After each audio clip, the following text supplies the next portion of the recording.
नमस्कार दोस्तों, मैं दिव्या आज आपके लिए लेकर आई हूँ मुंशी प्रेमचंद जी की लिखी कहानी दुर्गा का मंदिर। बाबू ब्रजनाथ कानून पढ़ने में मग्न थे और उनके दोनों बच्चे लड़ाई करने में। श्यामा चिल्लाती कि मुन्नू मेरी गुड़िया नहीं देता। मुन्नू रोता था कि श्यामा ने मेरी मिठाई खा ली। ब्रजनाथ ने क्रुद्ध होकर भामा से कहा, तुम इन दुष्टों को यहाँ से हटाती हो कि नहीं? नहीं तो मैं एक एक की खबर लेता हूँ। भामा चूल्हे में आग जला रही थी। बोली, अरे तो अब क्या संध्या को भी पढ़ते ही रहोगे? जरा दम तो ले लो। ब्रज, उठा तो ना जाएगा, बैठी बैठी वहीं से कानून बघारोगी। अभी एक आध को पटक दूंगा तो वहीं से गरजती हुई आओगी कि हाय हाय बच्चे को मार डाला। भामा, मैं तो कुछ बैठी या सोई तो नहीं हूं।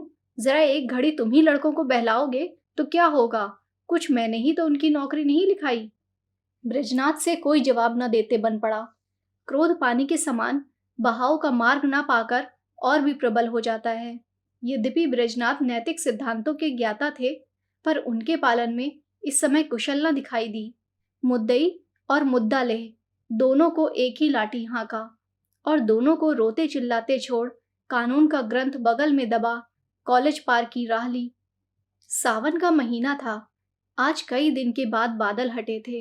हरे भरे वृक्ष सुनहरी चादर ओढ़े खड़े थे। मृदु समीर सावन का राग गाता था और बगुले डालियों पर बैठे हिंडोले झूल रहे थे।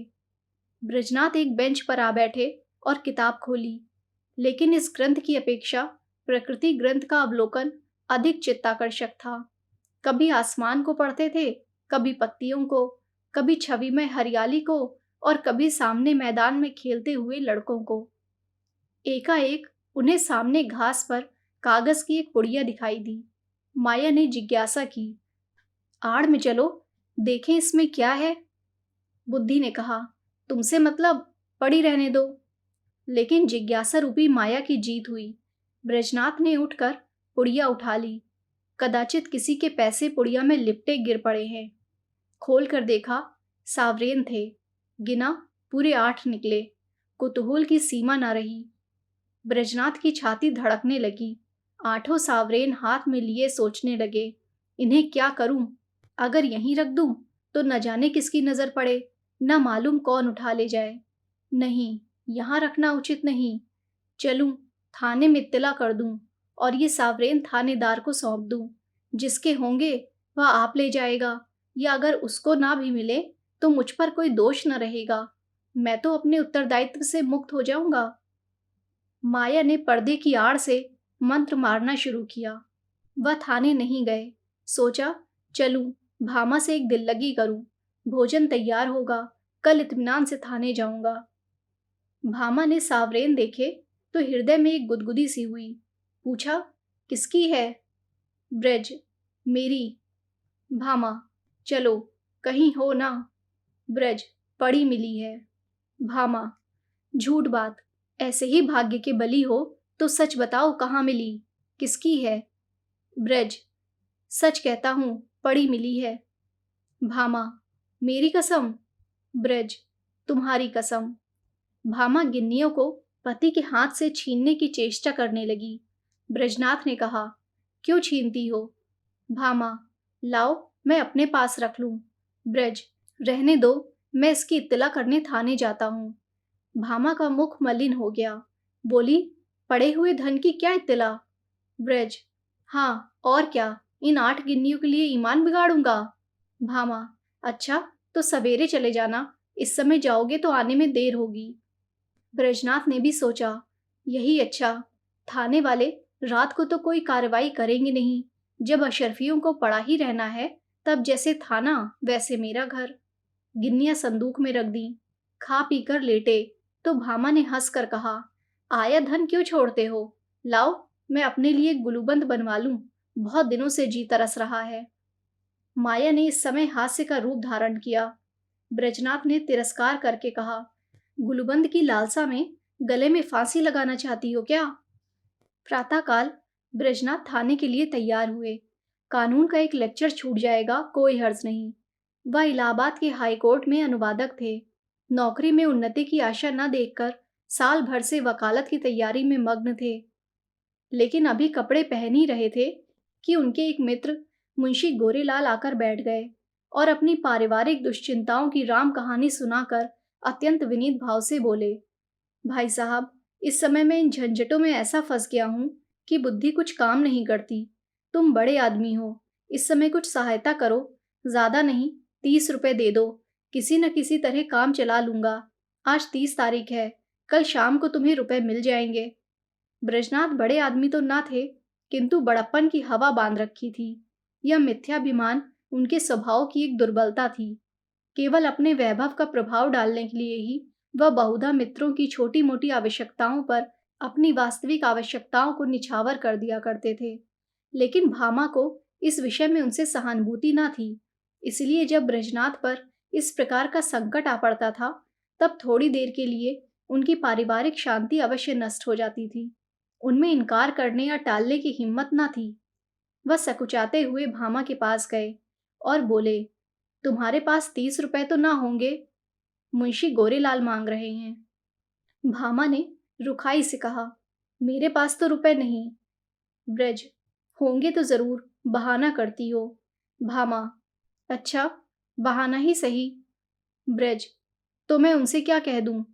भामा, कह दो घर में रुपए नहीं है। तुमसे न कहते बने तो मैं पर्दे की आड़ से कह दूं। ब्रज, कहने को तो मैं कह दूं, लेकिन उन्हें विश्वास ना आएगा। समझेंगे बहाना कर रहे हैं। भामा, समझेंगे तो समझा करें। ब्रज, मुझ में ऐसी बेमुरव्वती नहीं हो सकती। रात दिन का साथ ठहरा, कैसे इनकार करूं? भामा, अच्छा, तो जो मन में आवे सो करो। मैं एक बार कह चुकी, मेरे पास रुपए नहीं। ब्रजनाथ मन में बहुत खिन्न हुए। उन्हें विश्वास था कि भामा के पास रुपए हैं, लेकिन केवल मुझे लज्जित करने के लिए इनकार कर रही है। दुराग्रह ने संकल्प को दृढ़ कर दिया। संदूक से 2 गिन्नियां निकाली और गोरेलाल को देकर बोले, भाई, कल शाम को कचहरी से आते ही रुपए दे जाना। ये एक आदमी की अमानत है, मैं इसी समय देने जा रहा था। यदि कल रुपए न पहुंचे तो मुझे बहुत लज्जित होना पड़ेगा, कहीं मुंह दिखाने योग्य न रहूंगा। गोरेलाल ने मन में कहा, अमानत स्त्री के सिवा और किसकी होगी, और गिन्नियां जेब में रखकर घर की राह ली। आज 1 तारीख की संध्या है। ब्रजनाथ दरवाजे पर बैठे गोरेलाल का इंतजार कर रहे हैं। 5 बज गए, गोरेलाल अभी तक नहीं आए। ब्रजनाथ की आंखें रास्ते की तरफ लगी हुई थीं। हाथ में एक पत्र था, लेकिन पढ़ने में जी नहीं लगता था। हर तीसरे मिनट रास्ते की ओर देखने लगते थे, लेकिन सोचते थे, आज वेतन मिलने का दिन है, इसी कारण आने में देर हो रही है। आते ही होंगे। 6 बजे गोरेलाल का पता नहीं। कचहरी के कर्मचारी एक एक करके चले आ रहे थे। ब्रजनाथ को कई बार धोखा हुआ। वह आ रहे हैं, जरूर वही हैं। वैसी ही अचकन है, वैसी ही टोपी है, चाल भी वही है। हाँ, वही हैं, इसी तरफ आ रहे हैं।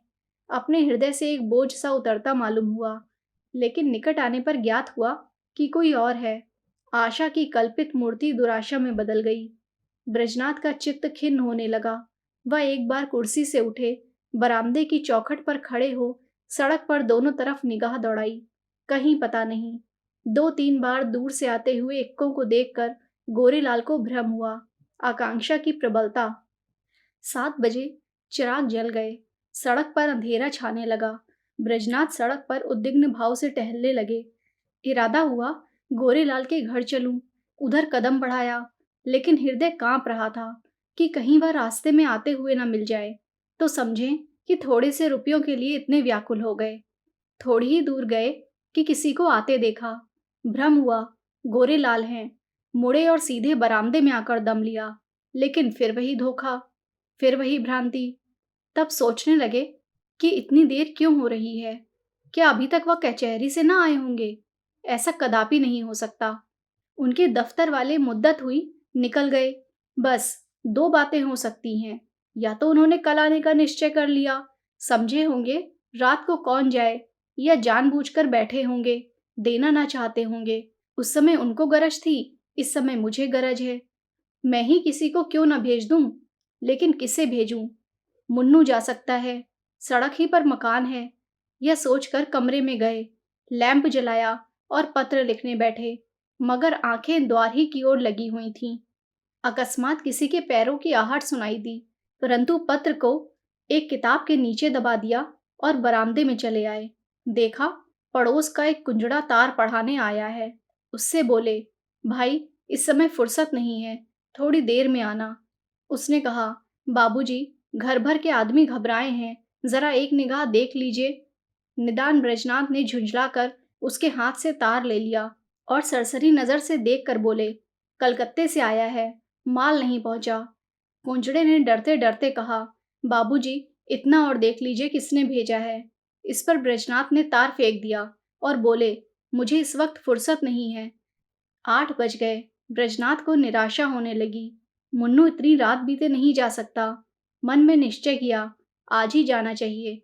भला से बुरा मानेंगे, इसकी कहाँ तक चिंता करूं।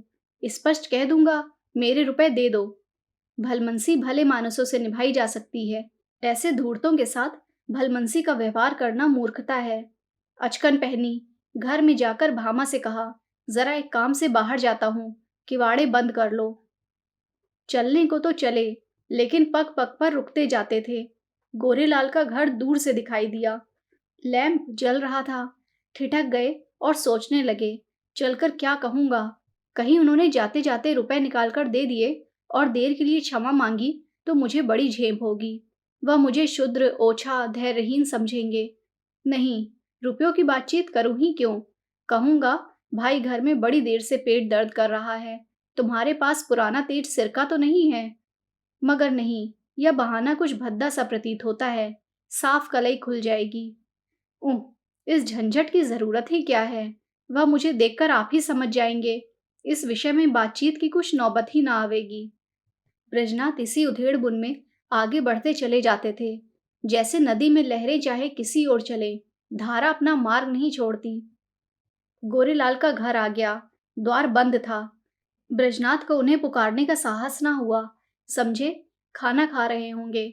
दरवाजे के सामने से निकले और धीरे धीरे टहलते हुए 1 मील तक चले गए। 9 बजने की आवाज कान में आई। गोरेलाल भोजन कर चुके होंगे, यह सोचकर लौट पड़े, लेकिन द्वार पर पहुंचे तो अंधेरा था। वह आशा रूपी दीपक बुझ गया था। 1 मिनट तक दुविधा में खड़े रहे। क्या करूं, अभी बहुत सबेरा है, इतनी जल्दी थोड़ी ही सो गए होंगे। दबे पांव बरामदे पर चढ़े। द्वार पर कान लगाकर सुना। चारों ओर ताक रहे थे कि कहीं कोई देख न ले। कुछ बातचीत की भनक कान में पड़ी। ध्यान से सुना। स्त्री कह रही थी, रुपए तो सब उड़ गए, ब्रजनाथ को कहाँ से दोगे। गोरेलाल ने उत्तर दिया, ऐसी कौन सी उतावली है, फिर दे देंगे। और दरख्वास्त दे दी है, कल मंजूर हो ही जाएगी। 3 महीने के बाद लौटेंगे, तब देखा जाएगा। ब्रजनाथ को ऐसा जान पड़ा मानो मुंह पर किसी ने तमाचा मार दिया। क्रोध और नैराश्य से भरे हुए बरामदे से उतर आए।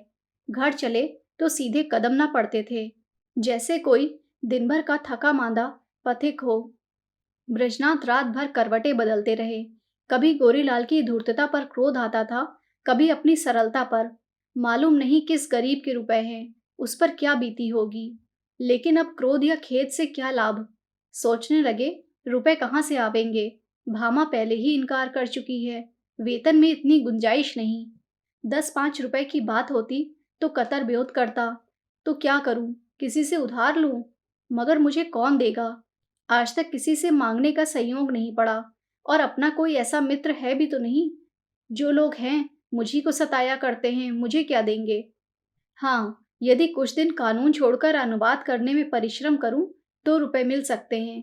कम से कम 1 मास का कठिन परिश्रम है। सस्ते अनुवादकों के मारे दर भी तो गिर गई है।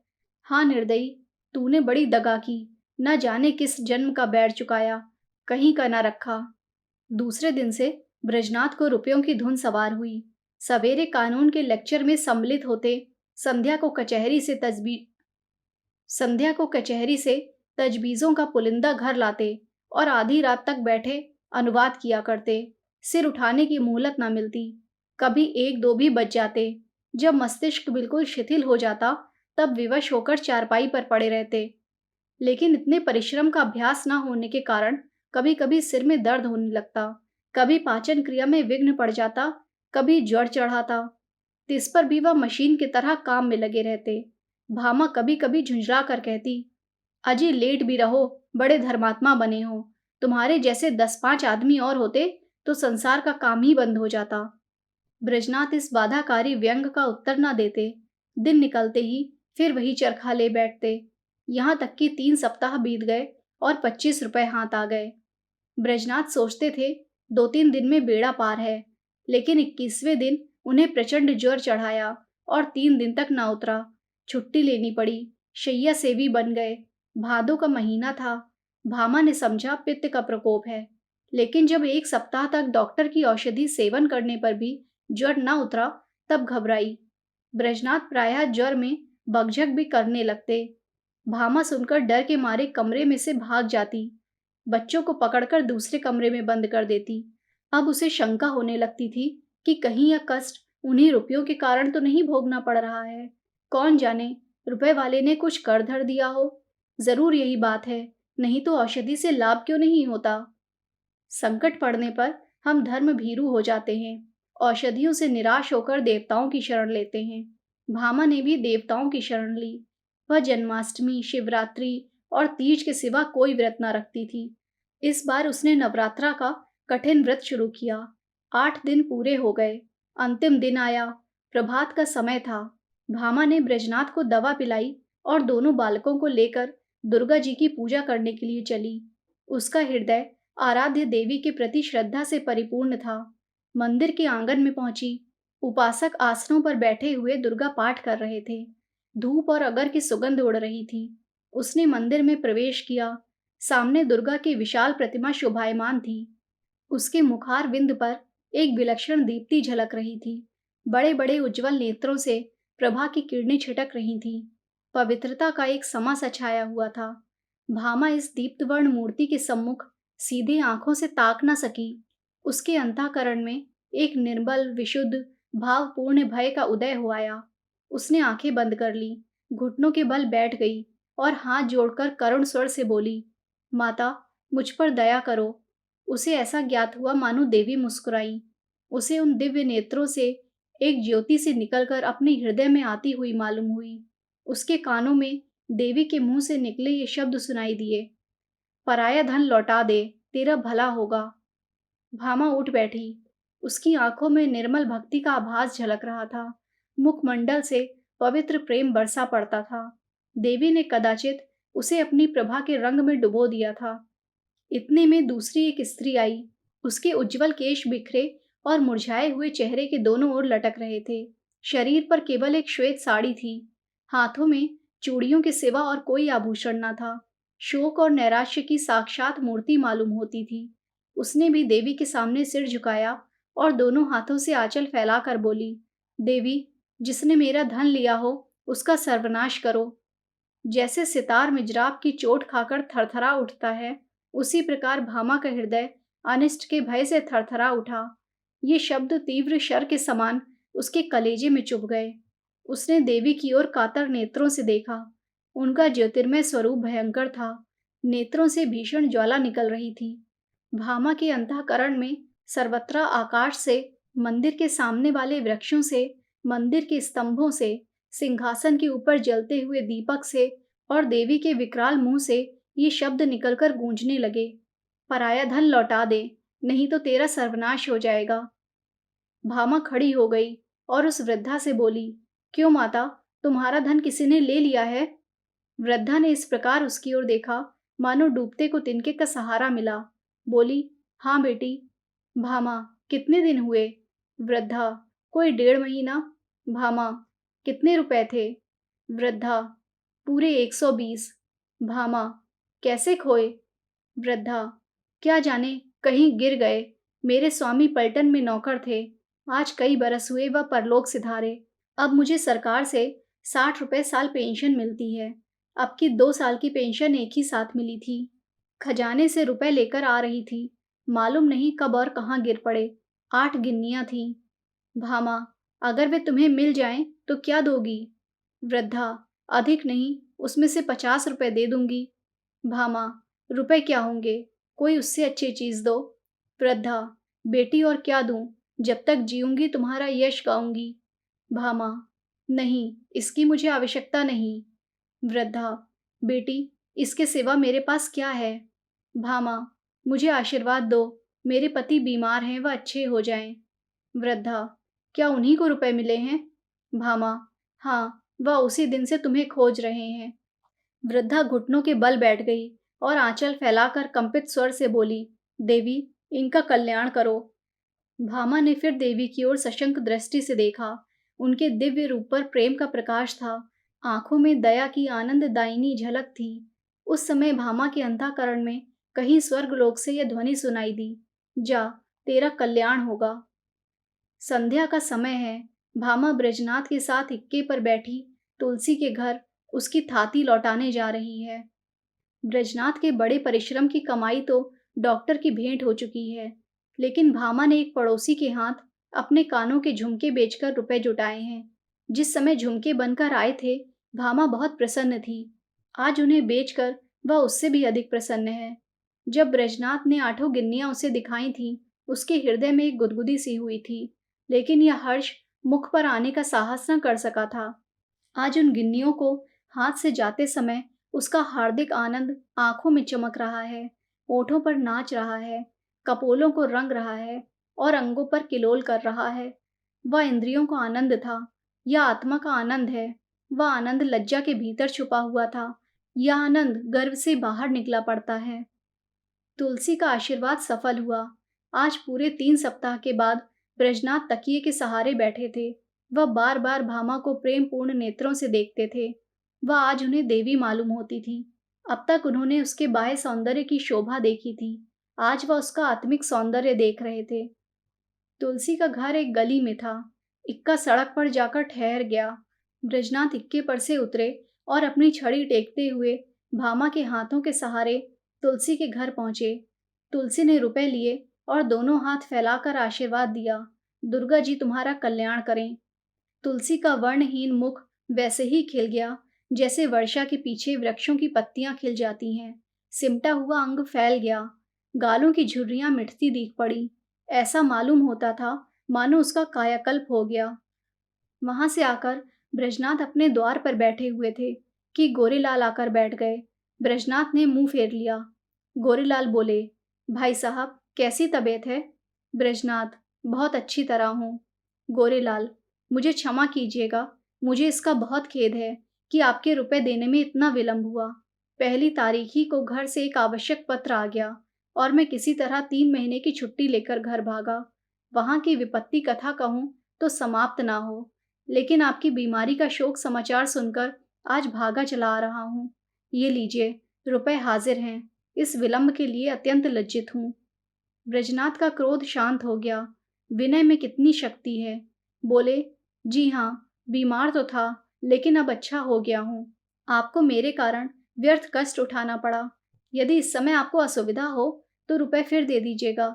मैं अब उऋण हो गया हूँ, कोई जल्दी नहीं है। गोरेलाल विदा हो गए तो ब्रजनाथ रुपए लिए हुए भीतर आए और भामा से बोले, ये लो अपने रुपए। गोरेलाल दे गए। भामा ने कहा, ये रुपए मेरे नहीं, तुलसी के हैं। एक बार पराया धन लेकर सीख गई। ब्रज, लेकिन तुलसी के पूरे रुपए तो दे दिए गए। भामा, दे दिए तो क्या हुआ, ये उसके आशीर्वाद की न्योछावर है। ब्रज, कान के झुमके कहाँ से आवेंगे? भामा, झुमके ना रहेंगे ना सही, सदा के लिए कान तो हो गए।